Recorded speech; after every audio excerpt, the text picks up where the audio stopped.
I'm Tessa Fleming, and today on the Indo Daily, we're here backstage in the dressing rooms of the Ambassador Theatre, where I'm joined by Gerry Ryan, writer, director, and actor of The Monk, as opening night approaches.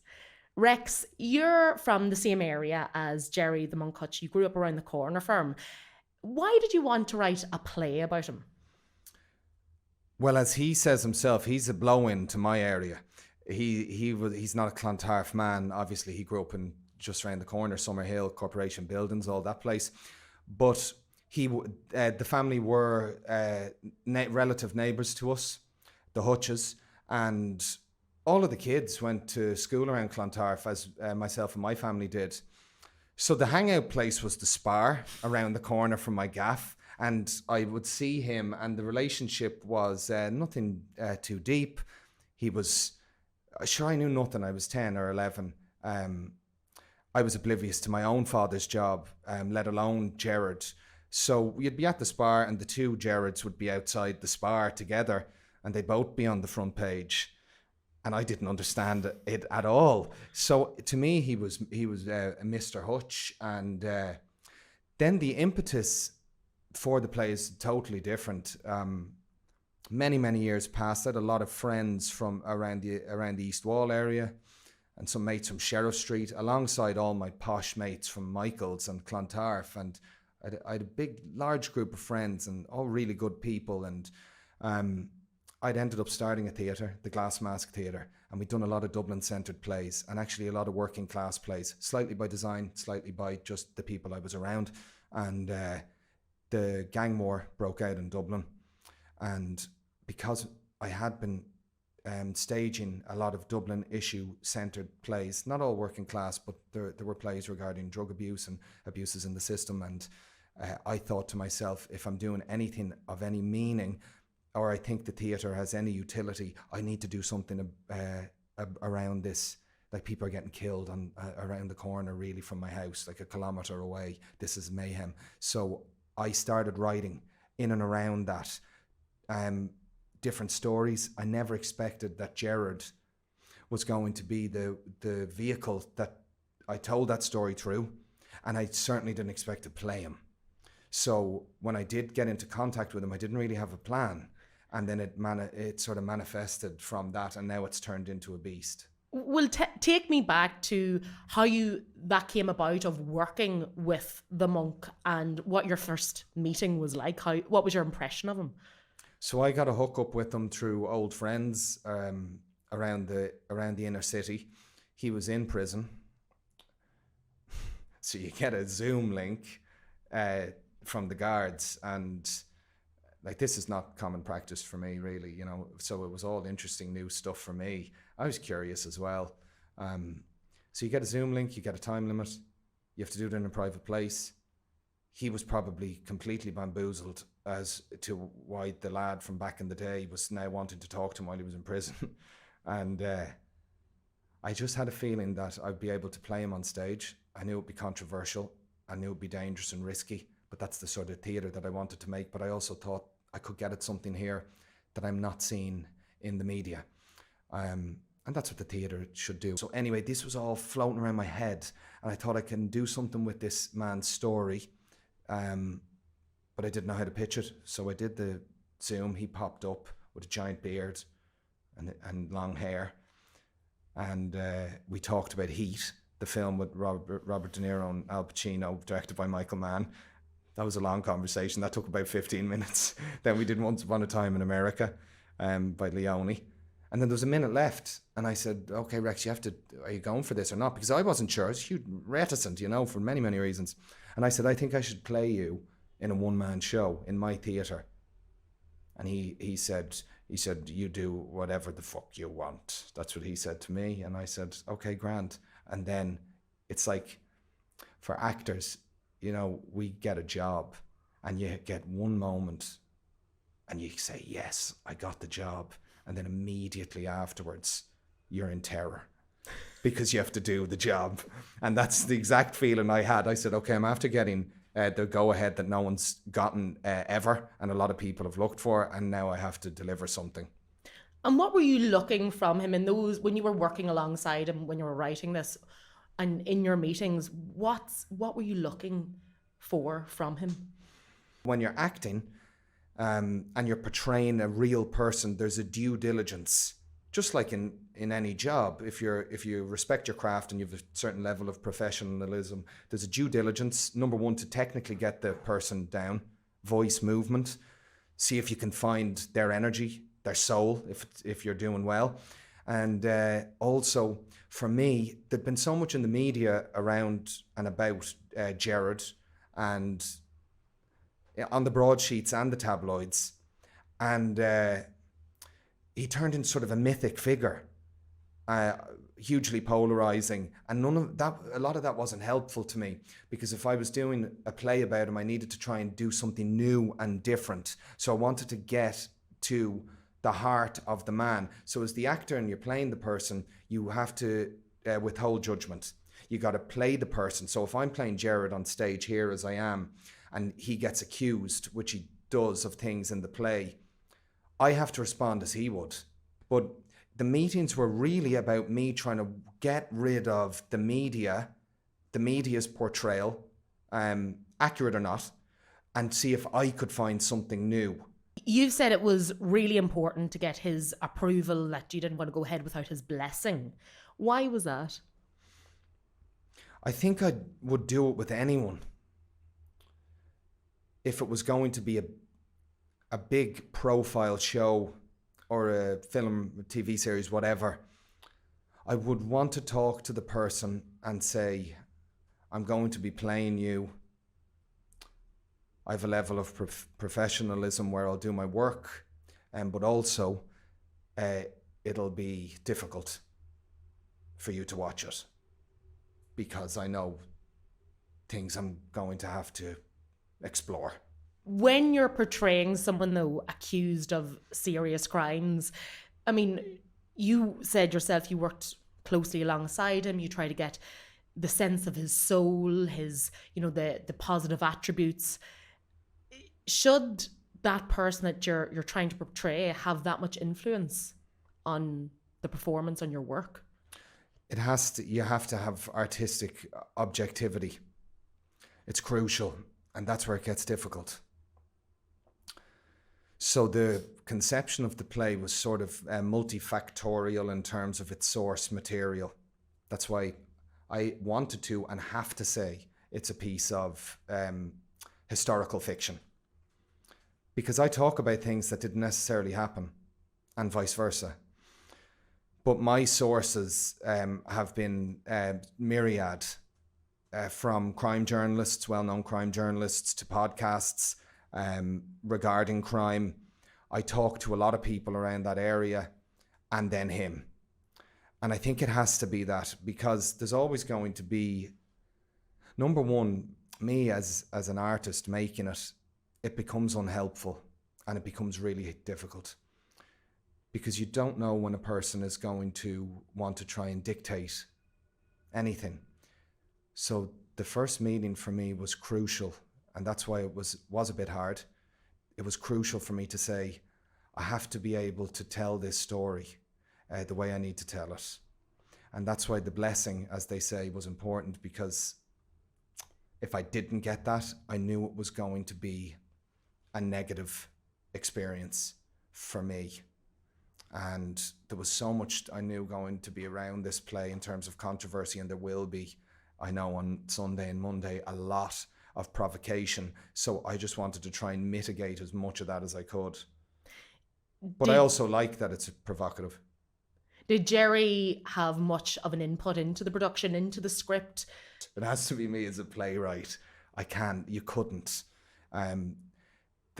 What you're looking for is facts. What you're looking for is background. I have to cover. So if I say his dad's a mechanic and he's actually a docker, simple things like that. And then there's also a thing that happens when you're with someone for any prolonged period of time. You start to, just if you're tuned in, you're able to take on their energy, and that's as important as getting facts. This year marks the 10th anniversary of the Regency attack. Now, Gerry Hutch has always denied any involvement in that. You've spent quite a bit of time with him. Do you believe him? I never talked to him about that deliberately, because the play deals with that. And it deals with it in an off-centre way. We're in Jared's mind in my play. You know that. Where it's 5 minutes before the verdict of the Special Criminal Court and you jump into his mind. So I'm trying to bring the audience into someone's mind who, I think that's one thing that a lot of people did relate to, you know, not the criminality. Anyone who's about to go and do something that's potentially life-defining, life-changing, life-altering, huge risk, scared and terrified. What would it be like to be in that person's mind? What do you say to yourself? How do you rationalise it? That's what the play, that's a big part of the play. So I go there in the play, and it was actually not necessary for me to grill him about it. It's hard to explain why unless you see the play, because I give a bit of we'll spoil it at the end. But here's my answer. Whether I believe him or not is irrelevant to what I'm trying to do. Okay, and then just because it opens with the court case features in it, and obviously he was found not guilty of murder, but the judges found that he was in possession of the weapons after the attack, and that he was recognised as the figurehead of the Hutch organisation. From your performance, is that clear to the audience?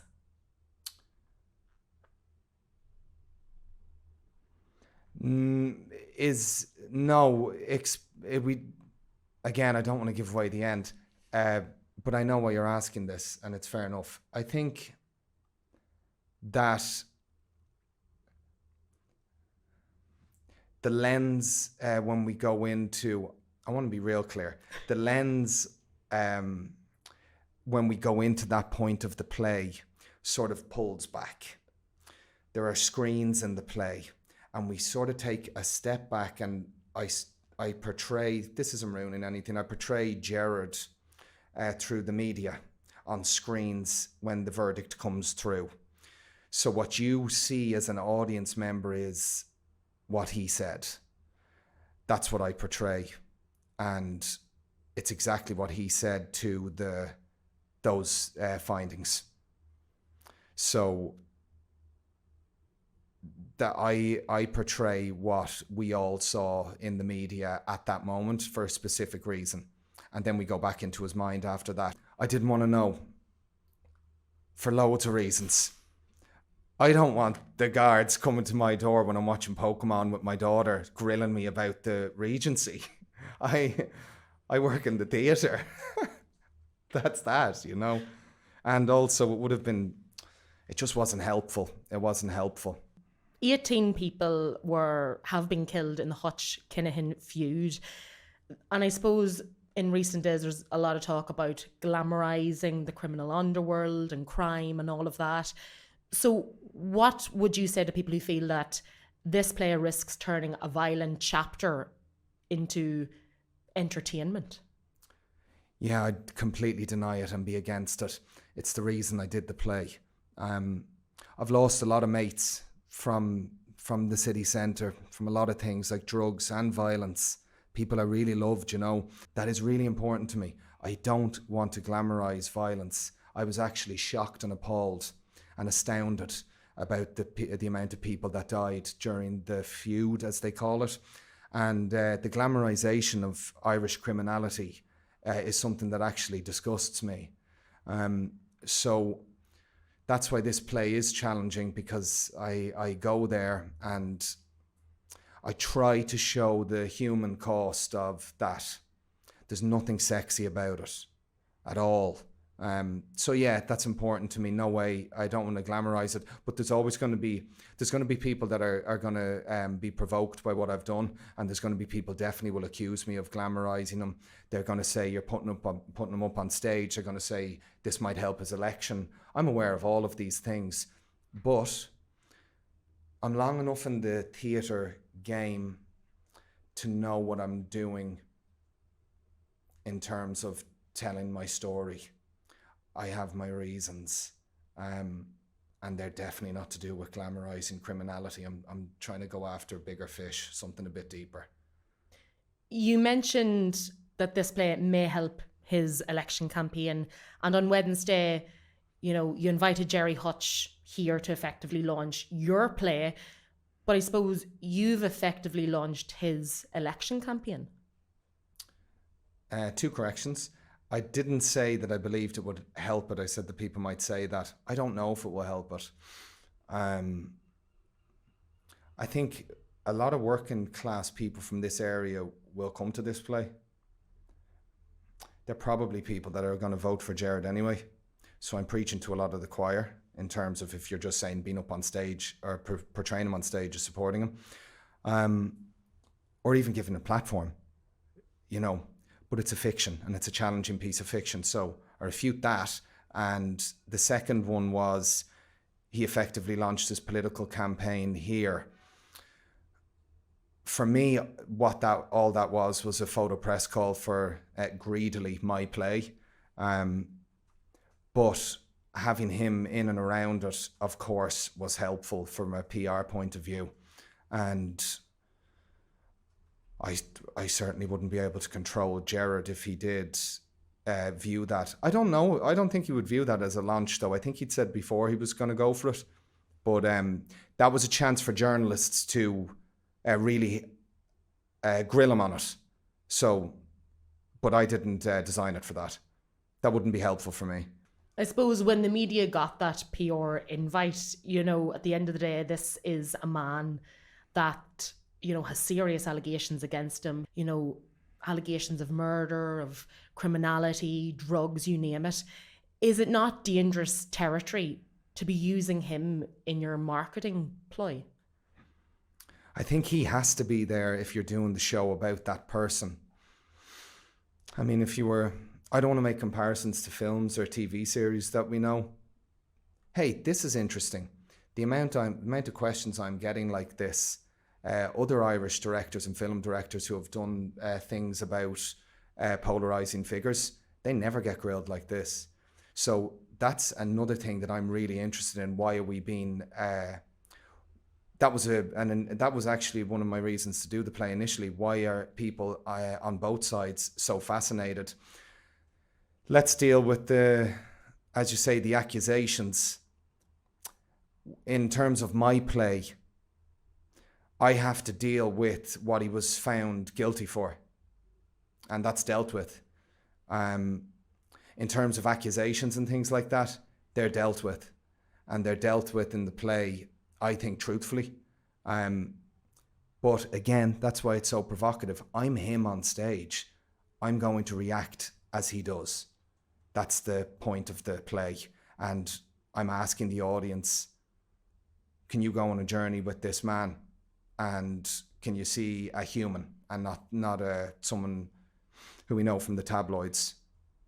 And by the way, I think I would never go into politics myself, because I think the challenge of having yourself exposed to that sort of questioning, rigorous questioning, let alone being someone who's been accused of all these crimes, that must have a spectacularly detrimental effect on your psyche.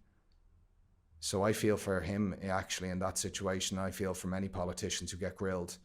I wonder, is there any way we could have a more civil discourse? But then I know a lot of other people would say you're dealing with a former convicted criminal. When was his last conviction? 83? Well, I suppose in the criminal court, he has been identified as the head of the Hutch organisation. Yeah.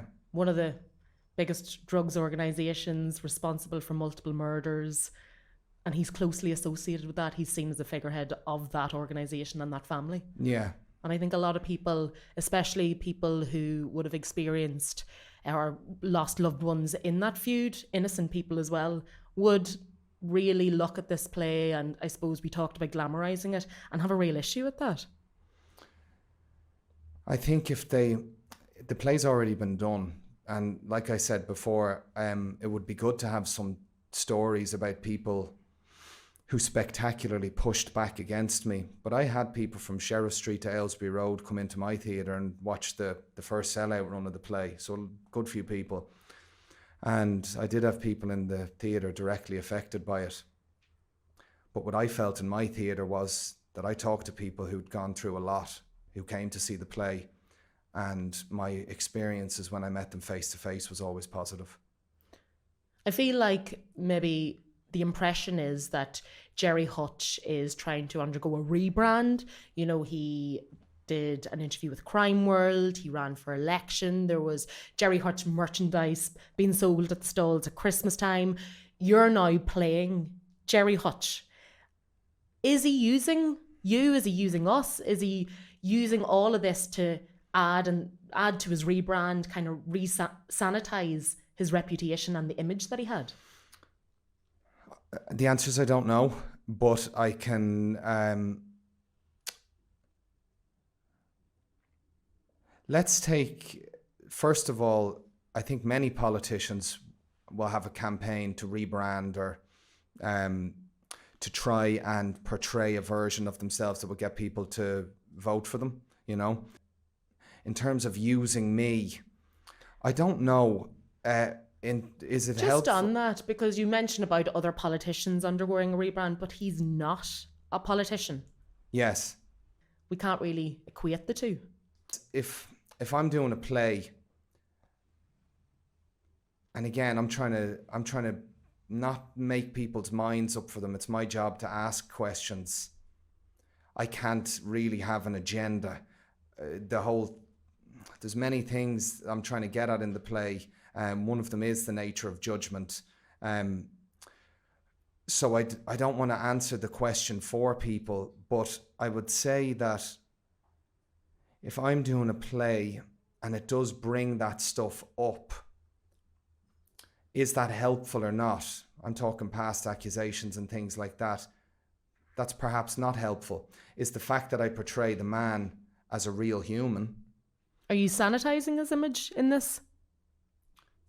No, Or humanizing him for others to, you know, try and relate to him? Well, that's my job with anyone that I play. That's an actor's and a writer's and a director's job. I mean, think of any fiction of all time. It's our job to humanize and to not ask you to change your mind actually about someone, and not ask you to forgive someone either, and not ask you to say that it's right. It's the artist's job to present the human and let you decide. And that's what I try to do with this play. And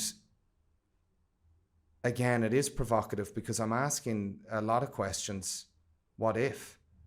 What if this man runs for office? What if he gets in? What does that mean? What if he doesn't? What if you can, for a minute, relate to someone who you believe is an absolute convicted criminal? What does that do to you? What does that do to your empathy and your sympathy? So again, my job is to be the person that poses provocative questions, and I'm willing to get in trouble, and I'm willing to mess up, and I'm willing to fail at points. But that's the sort of artist that I really would hope to try and be. What would your dad think of all of this, given the high profile of everything that's happened this week, of the play, of you working with Gerry Hutch? What would he make of it?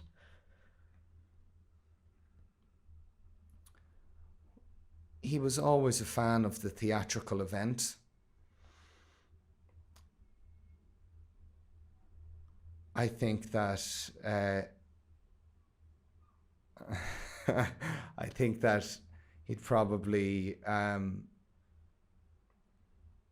he'd be probably silently and cautiously watching from a distance and just letting me do my thing. Would he be nervous? I think I don't know if he'd be nervous. I think he'd want it to go well. He'd want it to go well. He'd certainly be aware of all the media around it.